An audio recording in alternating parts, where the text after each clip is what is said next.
This is the Bound Report for October 3rd, 2025. Let's stop calling them the left or even the right. Let's just start calling them what they truly are: perverts. We as a people, through our frustration and convenience, have landed on the terms right and left to describe political views, often expanded loosely as far right or far left to fuel the fire of those that would have us all destroyed. As a musician, the first thing I'm asked is, what kind of music do you play? It's a simple and innocent question, but as a musician who draws from all genres, merely searching for a sound that resembles the now, it is a difficult question to answer. And so it goes with the question of, are you on the right or the left? Most Americans would tell you neither, and like music, they are merely searching for the truth of the now. We are Americans, with many roads leading us to our national identity. But the one thing that fuses that unity together has eroded into a shameful heap. And this is exactly what the founders explicitly warned us of. And their words are as relevant today as they were when they wrote them down. Some would argue, including myself, that they are critically important today. There could be no United States of America without a moral and ethical foundation. The founders believed that ethical integrity was essential for self-governance, warning that moral failings in citizens or leaders especially could lead to despotism. And now we are up to our necks in treason. I guess it took until the 250th anniversary of the country for it all to be as clear as the noonday sun. John Adams emphasized the dependency of the Constitution on a virtuous populace. Adams saw ethical perversion as a catalyst for societal collapse, driven by unchecked human passions. You know, the kind you see on the Grammys. John Adams was quoted as saying, quote, "Our Constitution was made only for a moral and religious people. It is wholly inadequate to the government of any other," end quote. In a 1798 letter to the Massachusetts militia, he elaborated, quote, "But should the people of America once become capable of that deep simulation towards one another and towards foreign nations, which assumes the language of justice and moderation while it is practicing iniquity and extravagance, this country will be the most miserable habitation in the world, because we have no government armed with power capable of contending with human passions unbridled by morality and religion." Can you say bingo? Thomas Jefferson linked ethical governance to justice and leadership. He also warned of elite capture. Jefferson viewed ethical lapses as enabling oligarchic or tyrannical rule. Jefferson said, quote, "The issue today is the same as it has been throughout all history, whether man shall be allowed to govern himself or be ruled by a small elite," end quote. James Madison in the Federalist Papers addressed factionalism as a source of ethical perversion. Madison said, quote, "If men were angels, no government would be necessary. This," meaning the Constitution, "will require a government which will be too dependent on the people to sacrifice to its views their constitutional rights." Madison argued that without structural checks, self-interest could corrupt governance, leading to tyranny. The founders designed the judiciary to resist ethical subversion, viewing mob rule, foreign influence, or elite capture as direct threats to impartial justice. Can anyone say George Soros?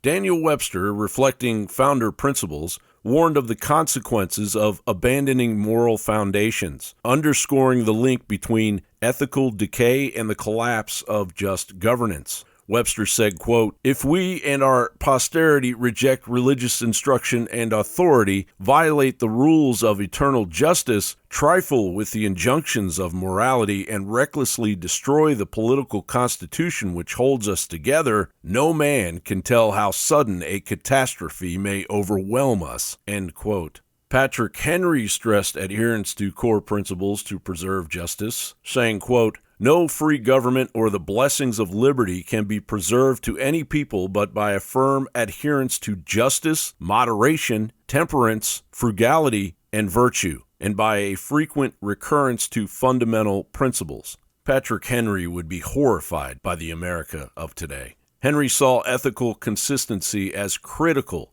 to maintaining judicial integrity. Alexander Hamilton defended judicial independence as a bulwark against corruption. He also highlighted foreign influence as a threat to sovereign justice, a concern reflected in constitutional safeguards. Hamilton said, quote, "The complete independence of the courts of justice is peculiarly essential in a limited constitution." The founders' views were informed by Enlightenment philosophers who critiqued corruption as a betrayal of natural law and Republican ideals. John Locke argued in two treatises of government that government's purpose is to protect life, liberty, and property. Perversion occurs when rulers, quote, "invade the property of the subject," end quote, which justifies rebellion. This influenced the Declaration of Independence's emphasis on consent and just governance, something the EU and the AI data overlords seem to have missed. Montesquieu, in The Spirit of the Laws, described corruption as the decay of republics through luxury and inequality, saying, quote, "Corruption brings a change in the Constitution," end quote. His advocacy for separation of powers shaped the founders' constitutional design to prevent ethical subversion.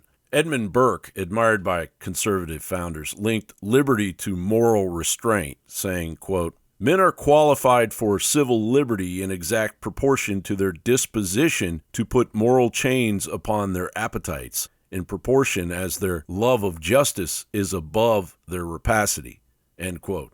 This reinforced warnings against greed-driven governance, something we are drowning in 2025, with no term limits or regulations for insider trading within Congress. And my direct ancestor, my 10th great-grandfather, John Bown, a Quaker settler in colonial New Netherland, now Flushing, New York, is renowned for his defense of religious liberty against government persecution, and thus is the first documented case for religious freedom in America. My great-grandpa put it bluntly, quote, "You have no power to meddle with the conscience of any, or to make laws in contradiction to the laws of God, or to impose any other than is agreeable to the laws of the country, which we have submitted unto, but not to the laws of God, or the dictates of our consciences," end quote. The founders' concerns stem from their experiences with British policies, such as taxation without representation and judicial overreach, which they viewed as ethical perversions of governance. They embedded safeguards like the Bill of Rights, federalism, and separation of powers to protect against this corruption. They would be ashamed and appalled at what the left and the right are casually getting away with today. They would fully agree that this government be labeled perverse and run by perverts, and a case can be made that they would not be very kind to those that are running this perverse government. Historian Zephyr Teachout notes that the founders defined corruption broadly as a, quote, "a betrayal of political trust," end quote, encompassing not just financial misconduct, but any abuse of power that subverts public interest. The founders' writings consistently emphasize that ethical vigilance, rooted in virtue, accountability, and adherence to principle, is essential to prevent the perversion of government and justice. The American founding fathers, influenced by Enlightenment thinkers, viewed the perversion of ethics as a fundamental threat to government and justice. They warned that without moral integrity in citizens and leaders, even a well-designed constitution could fail, leading to tyranny or elite capture. These insights remain far more than relevant right now. With this overview, you can now plainly see that we are ruled over by a completely perverted system, and we live in a perverted culture, a system and culture that has constructed the most elite tyrannical cage imaginable, and has been enabled by our own toxic rejection of our own ethical standards and principles. Please subscribe to the Bound Report on Substack and or engage with me on X at Newsbound. John Bound reporting.